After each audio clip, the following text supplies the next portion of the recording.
ಮಂಡ್ಯದಲ್ಲಿ ಭೀಕರ ರಸ್ತೆ ಅಪಘಾತಕ್ಕೆ ಇಬ್ಬರು ಯುವಕರು ಸಾವನ್ನಪ್ಪಿದ್ದಾರೆ. ಸ್ಕೈ ವಾಕ್ ಕಂಬಕ್ಕೆ ರಾಯಲ್ ಎನ್ಫೀಲ್ಡ್ ಬೈಕ್ ಡಿಕ್ಕಿ ಹೊಡೆದಿದೆ. ಡಿಕ್ಕಿ ಹೊಡೆದಂತಹ ರಭಸಕ್ಕೆ ಇಬ್ಬರು ಕೂಡ ಸ್ಪಾಟ್ ಡೆಡ್.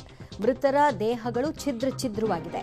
ಮಂಡ್ಯದ ಡ್ಯಾನಿಲ್ ಮತ್ತು ಜೋಶ್ ಅಂತ ಇಬ್ರು ಮೃತರಾಗಿರೋರು. ಅವರಿಬ್ಬರು ಕೂಡ 20 ವರ್ಷ ವಯಸ್ಸು.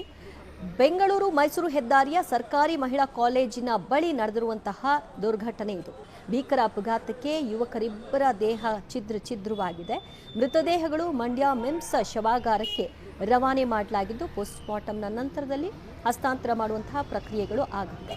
ಬಟ್ ಇಲ್ಲಿ ಯಾರೋ ಬಂದು ಆಕ್ಸಿಡೆಂಟ್ ಮಾಡಿ ಈ ಒಂದು ಘಟನೆ ಸಂಭವಿಸಿದ್ದಲ್ಲ, ಬದಲಾಗಿ ಇವರ ಚಾಲನೆಯಲ್ಲಿದ್ದಂತಹ ಅಜಾಗರೂಕತೆಯೇ ಈ ಒಂದು ಘಟನೆಗೆ ಸಾಕ್ಷಿಯಾಗಿದೆ, ಕಾರಣವಾಗಿದೆ.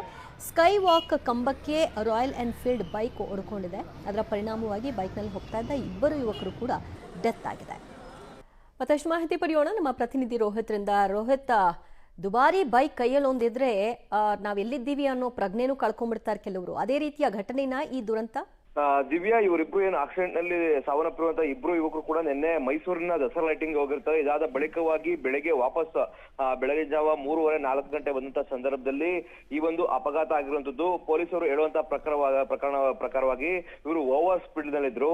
ಅಲ್ಲಿ ಯಾವುದೇ ರೀತಿಯಾದಂತಹ ಹಂಪ್ಸ್ ಕೂಡ ಇರಲಿಲ್ಲ, ಮತ್ತೆ ಅಪಘಾತ ಆಗುವಂತಹ ಸ್ಥಳವೂ ಕೂಡ ಅದಾಗಿರಲಿಲ್ಲ.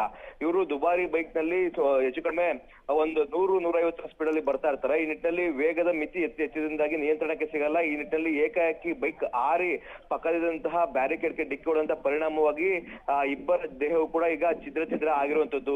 ದಿವ್ಯಾ, ಥ್ಯಾಂಕ್ ಯು ರೋಹಿತ್ ನಿಮ್ಮೆಲ್ಲ ಮಾಹಿತಿಗೆ. ಸದ್ಯ ದೃಶ್ಯಗಳನ್ನ ನೋಡ್ಲಿಕ್ಕೆ ಆಗಲ್ಲ ಅಂತಹ ಭೀಕರ ಸನ್ನಿವೇಶ ಅದು. ಇಬ್ಬರ ಮೃತದೇಹಗಳು ಒಂದೊಂದು ದಿಕ್ಕಿನಲ್ಲಿ ಹೋಗಿ ಅಪ್ಪಳಿಸಿವೆ ಮತ್ತು ದೇಹದ ಭಾಗ ಆ ರೀತಿಯಾಗಿ ಛಿದ್ರವಾಗಿದೆ.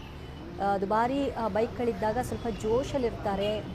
ಅತಿ ವೇಗದ ಚಾಲನೆ, ಅಜಾಗರೂಕತೆ ಈ ಒಂದು ದುರಂತಕ್ಕೆ ಸಾಕ್ಷಿ. ಮತ್ತು ಆ ಸ್ಪಾಟ್ ಏನಿದೆ ಅದೇನು ಡೆತ್ ಸ್ಪಾಟ್ ಕೂಡ ಅಲ್ಲ, ಆಕ್ಸಿಡೆಂಟ್ ಸ್ಪಾಟ್ ಕೂಡ ಅಲ್ಲ. ಆಗಿದೆ ಅಂತಂದರೆ ಅದು ಅವರ ಅಜಾಗರೂಕತೆಯ ಕಾರಣದಿಂದಾಗಿ ಆಗಿರೋದು.